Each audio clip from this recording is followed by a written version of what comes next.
In part 9, we're looking at graphs of sine, cosine, and tangent. In this case, we only have a cosine function and a tangent function, but these two problems are related to each other. It gives us one way of analyzing our tangent graphs. So first, let's pay attention to the cosine graph. Remember, the first thing we need to do is find the period of the graph, period of the function, I mean. So the period, remember, is 2 pi times the reciprocal of the constant that's inside the sine or cosine function. So the reciprocal of pi over 2 is 2 over pi, and the pi's are going to cancel out, and period is going to be 4. So we have a period of 4, which is about the nicest period we could have, because remember, our approach is to break that period into quarters. So I'll just write here, I'll do this as a horizontal table so it fits better. I want to take the numbers 0 to 4, and I want to break it into quarters, so that'll give me 0, 1, 2, 3, 4. So on my graph, between 0 and 4, I should have one period of this function. So once I can draw that, then I just repeat that period up and down every 4 units. To find the y-coordinates, I'm just plugging into the formula. And so even if you've completely forgotten about the unit circle and all that stuff, you can still just plug 0 in for x, 1 in for x, and so on. So if you plug 0 in for x, you're going to get 2 for y. If you plug 1 in for x, you're going to get 0 for y. Plugging 2 in gives you -2, then 0, then 2. And we know we're okay because we should end up where we started with if the period's really 4. So on the grid, I can draw these points. That's 0, 2, 1, 0, 2, -2, 3, 0, and 4, 2. And so I know that will just repeat over and over again. So I just going up and down. I don't have any fractions or any pi's or anything weird here, so it's very easy to just draw the points. And then similarly, I can continue to the left. So the way the problem is written, it's not asking me to actually draw the picture, because sometimes people's pictures are a little bit odd to look at. And honestly, this is really the important thing. 90% of all the questions that you'll ever need to answer, you're going to know the answer based on the high points and the low points and the intercepts of your sine and cosine function. And so just by doing this quarter method, we're able to plot, and knowing the period, we're able to plot all of the local max, all of the local min, and all of the intercepts. The question says don't bother sketching the graph, so I won't do that. And I would, if I didn't have this giant pen here, I would label my points. So like this point is the point 12, 2, and so on. So as long as I know the coordinates of those, then I know what this thing looks like.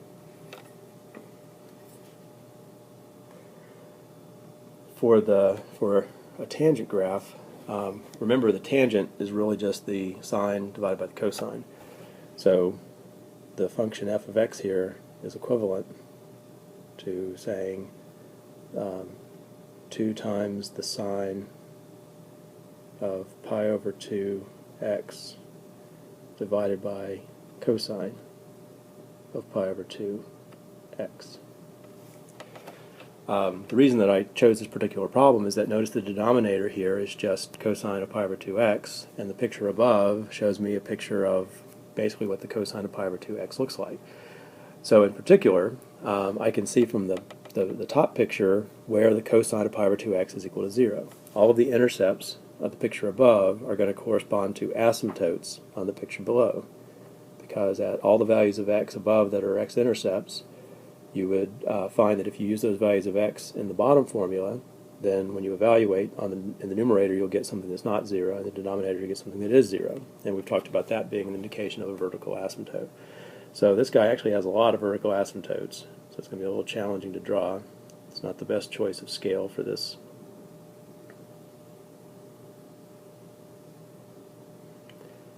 Picture. But these will all be my vertical asymptotes. Maybe that's enough of them. I guess I should stop drawing them since I'm drawing them badly now. So I have vertical asymptotes on the bottom of the tangent function everywhere where I have an intercept for the cosine function above. Similarly, the tangent function is going to be 0. I'll have an x-intercept wherein the numerator of f of x is equal to 0. And so that's just the places where the sine of pi over 2x is equal to 0. And that's going to be these points in between.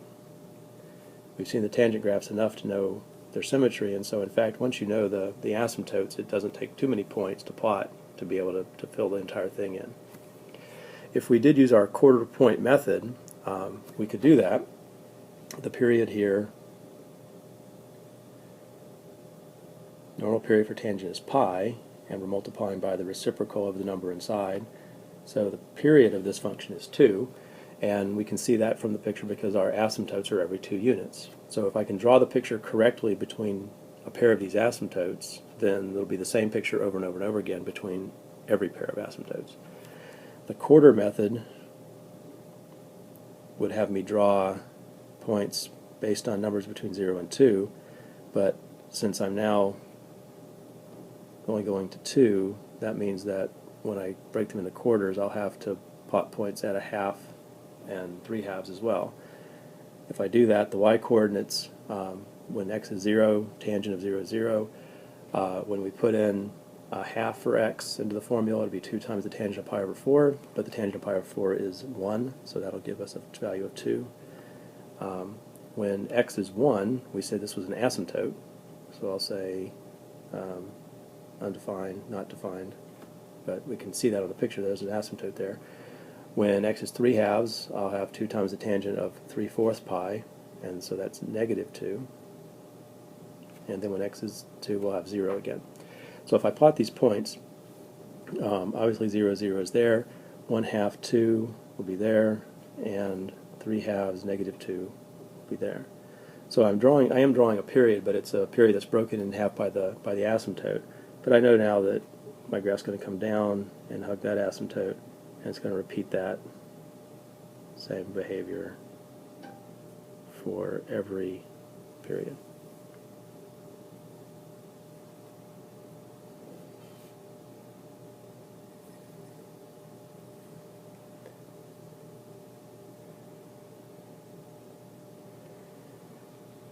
In part 10, we start looking at simplifying expressions using trig formulas and identities.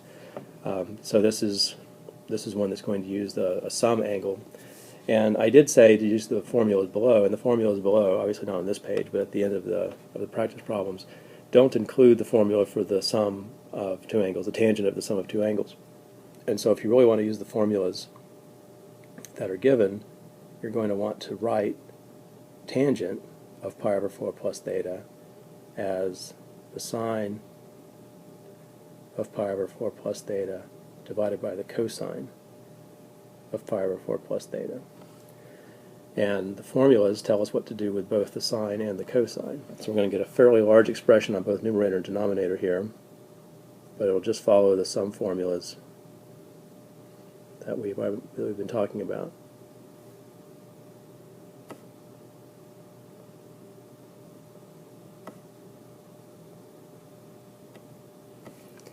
So in the numerator, I'll have that expression. In the denominator,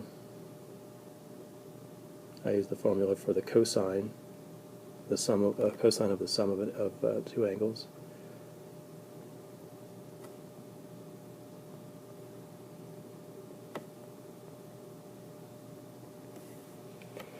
Which will look like that. So at first it looks awful, but what we're used to seeing with these is that now some of those sines and cosines refer to specific angles. So in fact, they all refer to the sine and cosine of pi over 4. And the nice thing about the sine and cosine of pi over 4 is that they're both square root of 2 over 2, so they're equal to each other.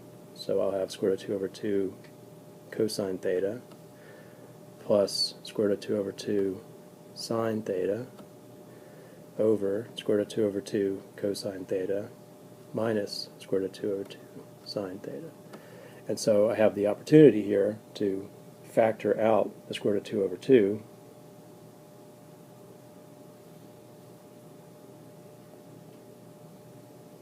from the numerator, because square root of 2 over 2 is in both terms, and factor square root of 2 out of 2 out from the denominator because it's a factor of both terms.